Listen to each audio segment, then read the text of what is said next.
আমরা এই বাসাতে এসেছি, এসে দেখলাম যে এসিটা রুমের এক কোণায় বাম পাশে লাগানো হয়েছে, যেটা হলো যে ইনস্টলটা এই জায়গায় করা উচিত হয় না লজিক্যালি।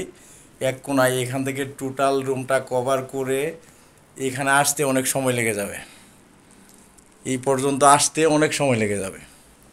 এটাই এই এই এই বরাবর যদি এসিটা ইনস্টল করা হইতো এখানে, তাহলে বেটার ছিল, তাড়াতাড়ি কুলিং ওনারা পেত। এসির কুলিং ঠিক আছে এবং সব ঠিক আছে, গ্যাস ঠিক আছে, সব ঠিক আছে, কিন্তু ইনস্টলটা এক কোণায় হওয়াতে ওনারা ফুলফিল কুলিং সমস্ত রুমে পাচ্ছে না। এসি ঠিক আছে, এসি ঠিক আছে, সমস্যা। আর রুমের মেজারমেন্ট অনুসারে এই তো রুমে এই জিনিসপত্রগুলো আছে।